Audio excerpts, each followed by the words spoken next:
Hi everyone, I hope you're having a good day. My name's Kate and what's in the garden today is rainwater collection. So I'll show you how it works and then I'll show you how I did it. The rainwater comes off the roof and into this catchment basin. It filters through the rocks and allows debris to settle before overflowing into this yellow inlet, where it falls into the large tank. As the water rises, it's allowed to flow out of this tank through this hose, which winds its way behind the compost over to this smaller rain barrel. From there, it can be used directly or continue on into the garden. So let's go back to last week and see what I've done. I started setting up this system a couple of years ago, and I have some maintenance and improvements that I'd like to do. First, I'm going to clean the catchment basin that sits on top. The tub of rocks is pretty heavy, so I took half them out by hand, then brought the basin down. The rocks are getting pretty scummy, and I don't think I've ever cleaned it, so this is 2 years of debris that I've caught.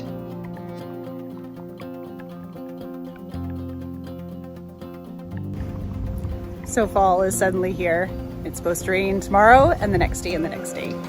So let's see what we can get done. Today I'll work on the tank. Getting it off the stand is tricky. I probably should have asked for help, but as usual, I go with determination and resourcefulness. Besides, it's not really that heavy when it's empty, and it has handles everywhere. It's getting really scummy inside, so first up is a good clean. I slide it out of the cage and start with the power washer. Because of the wand, I can only reach the bottom half. Then I switch to the hose and set it to jet. Some of this is smaller silt that got past my settling trap, but a lot is from algae growth, while the water is sitting and waiting to be used. Now it's on to improvements. I want to cover the tank to prevent light from reaching the water. I got some black plastic and taped down all the edges and folds, then reinforced the openings too. Most people cover these tanks. It's something I should have done when I first got it to help prevent the growth of algae in the water and reduce the need for cleaning. This should make a big difference.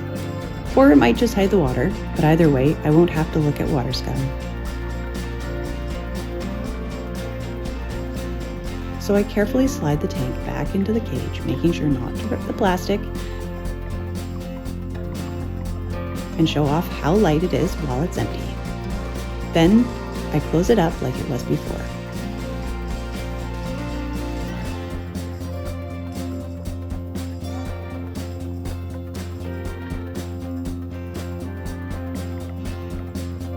This time, I asked for help to get the tank back onto the stand.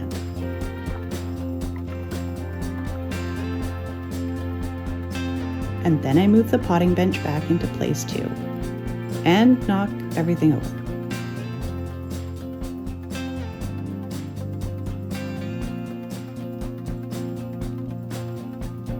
I put the settling basin back together next. I used these scrap wooden blocks to support it on top of the tank. First, I place the bigger rocks, then pour in the smaller ones. I have them arranged in a sort of wall so the water lands in one end of the basin, then the wall catches large debris as the water moves through before reaching the inlet at the other end of the basin.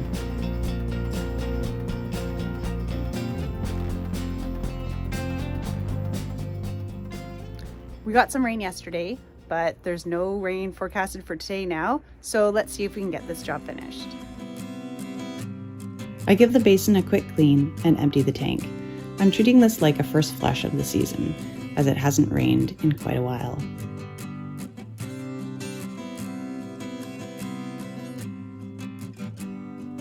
Next, I make a hole in the lid flange, just the size of this hose, so mosquitoes can't slip in. This is going to be a siphon hose where the water will leave the tank. So I feed the hose all the way down to the bottom, so it can reach all the water as it empties. This will be a self-priming siphon, and that's all because the high point of the hose, where it exits the tank through this hole, is now lower than the top of the tank, and the water level can rise above it, sending water out the hose. The last step of this tank is to add some bug netting to the inlet, hopefully keeping it bug-free and doing a bit more filtering. So if we follow this hose, it currently runs to my dipping basin. But we're going to add another stop along the way. I have another rain barrel that gets underused, so I thought I could add it to this system and increase the capacity. It's a tall, narrow one, I think it's about 300 liters. I'll put it here next to the compost, but I need to clear some room in the hedge for it, so out comes the Sawzall.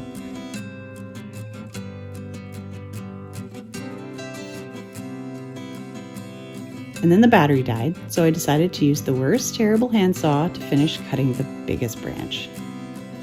It was worth it. That branch was huge.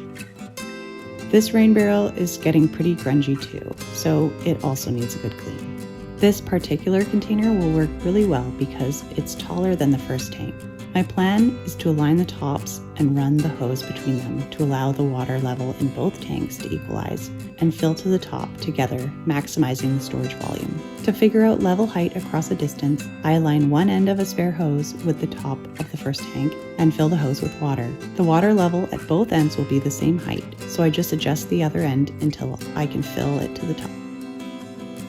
So I got a lot of work done yesterday, but I didn't make as much progress as I was hoping because I ended up making this. This is a little table that the other rain barrel can sit on.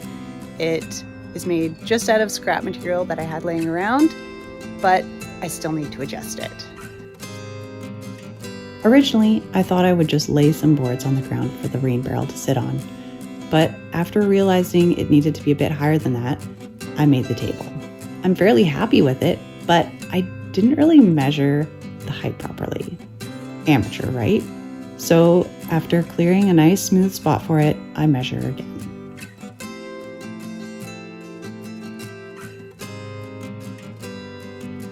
I take off about 6 inches from the bottom, and now it's ready. I put down blocks for each foot so the table doesn't have to sit directly on the soil, and then level the table. I set the rain barrel in place on the table and check it again. 300 liters is about 650 pounds, so I don't want this going anywhere. I'll probably even tie it to the compost for safety. Next, I make a hole for the hose in this rain barrel. This will be the inlet for this barrel that comes from the first tank. I pull the hose around and estimate the length so the hose will reach the bottom of the barrel. For this hose to remain a functional siphon, it's important that both ends stay underwater so air can't get in. This lets the water flow freely through the hose between tanks, allowing the levels in both tanks to equalize.